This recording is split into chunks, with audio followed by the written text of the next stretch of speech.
Vince McMahon and the WWE are being sued. We're going to talk about that, plus some AEW drama, and we're going to talk about who was responsible for taking CM Punk out of AEW. Don't forget, we're giving away this championship belt once we hit 100,000 subscribers, so go ahead and click subscribe for a chance to win. Welcome back to TAS. You can follow me on X at Ango PW. I want to kick things off talking about the WWE lawsuit. There's a new lawsuit that was unsealed last week where it was revealed an Ohio pension fund alleged Vince McMahon and other board members moved for a quick sale and a favorable one to Endeavor. It alleged that Vince McMahon made the deal with Endeavor because of his friendship with Ari Emanuel, who founded the company Endeavor. The Hollywood Reporter and Bloomberg Law first reported the news.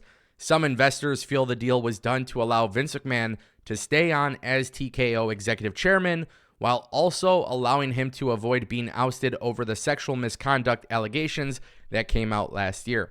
It was alleged that WWE turned away from two all-cash offers that they perceived as having better terms, although the other potential bidders weren't identified, and they were said to be major institutions with significant access to capital. They had compelling reasons to close an acquisition of WWE.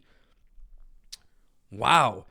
According to the complaint, this included undisclosed companies submitting cash offers at $95 to $100 and $90 to $97.50 $97.50 per share.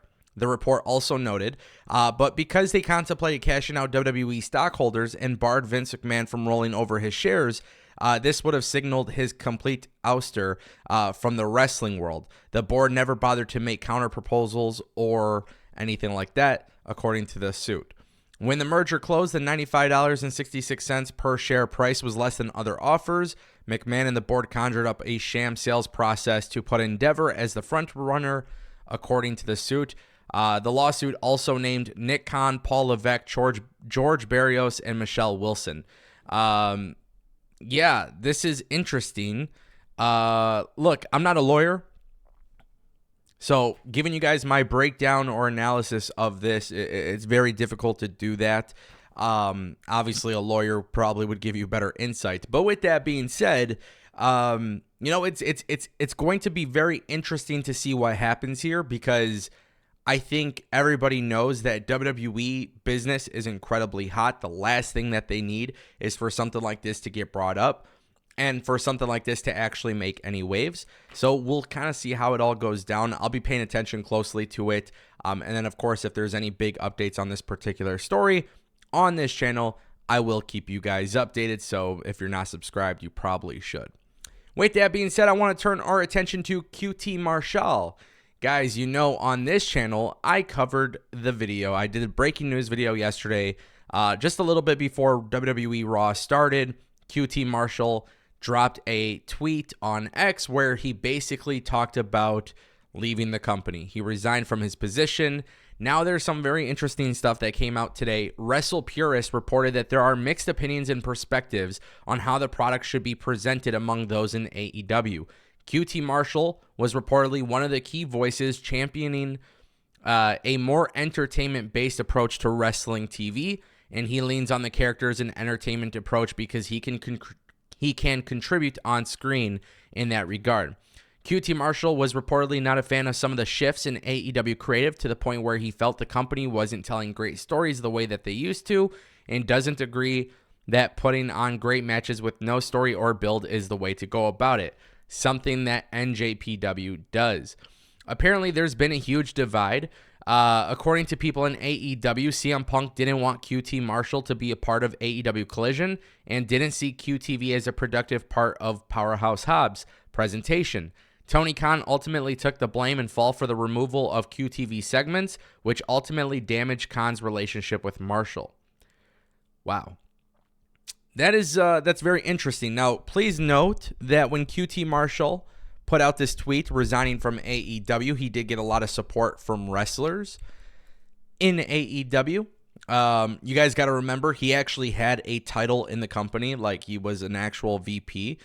He actually had jobs and duties backstage. I think a lot of people don't know that, because when I talked about the breaking news video, I think a lot of people just assumed I was talking about him being from like an on-air talent. I don't think that's, I don't think that's their fault. I mean, I thought it was pretty well documented that QT Marshall was there from the beginning. But with that being said, I do have to make it a very clear point that with AEW, they are having an identity crisis at the moment. I swear, I don't even think it's all that bad. I think a lot of people are pushing like this doom and gloom type of thing. And I know that people will just call me a hater because they don't actually listen to the words I'm saying. But the actual words that I'm saying is that they are having an identity crisis. They show glimpses of sports-based product. They show glimpses of being sports entertainment. At the end of the day, what made AEW so popular and really have a hot start was the fact that they truly looked like an alternative to WWE. You know, then the thing is they started doing storylines and more storylines, and I thought some of those storylines were good. Don't get me wrong, I've praised a lot of them. If you go back on my channel, you can watch it. But the reality is you're starting to see it become a little bit more like WWE light.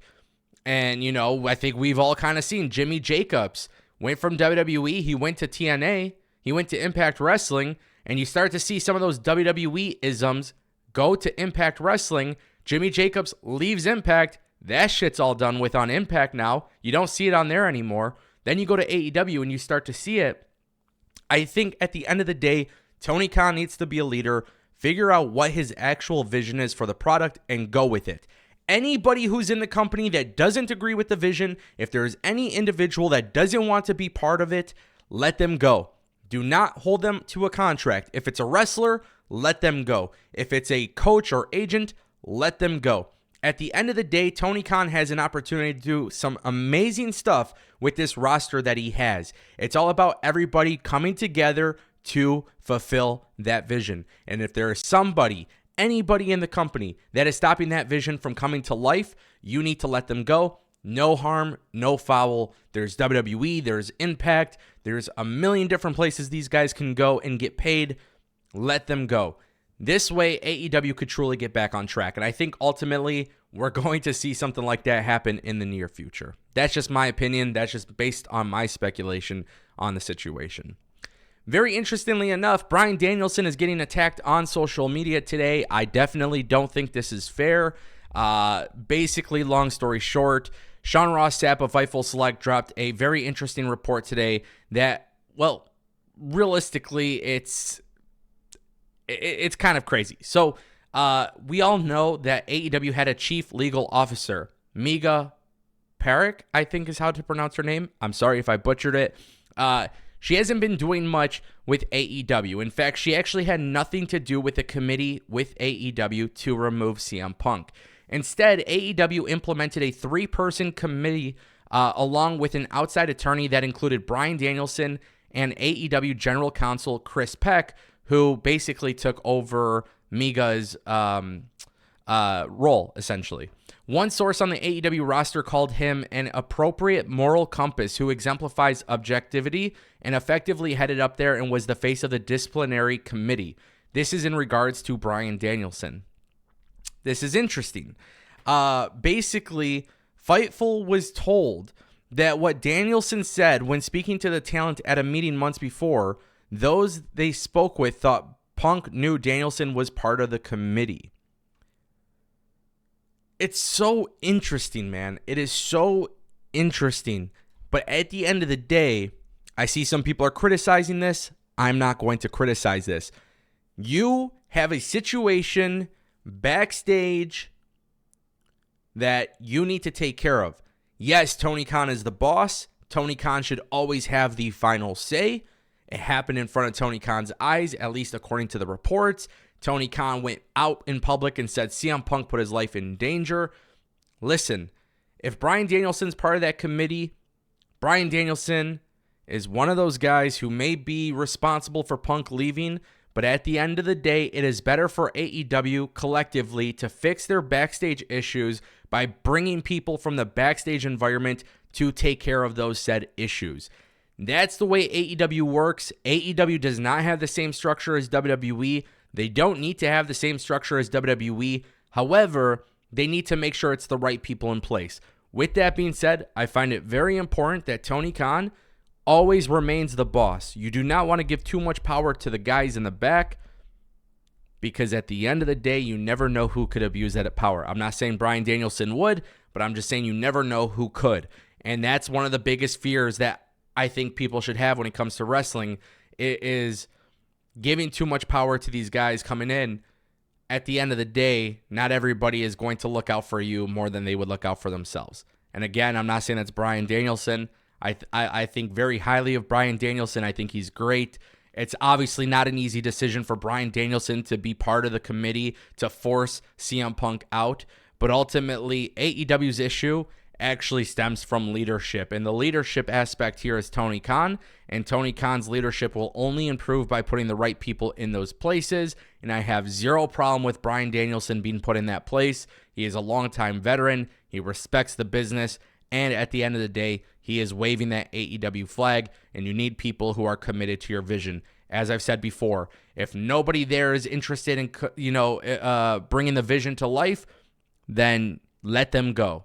And the ones who are willing to do it, you let them stay, and you go and kick ass. That's the goal. That's the job. Just like this, we're going to keep it simple. I'm giving away this championship belt at 100,000 subscribers, so you should probably click subscribe today.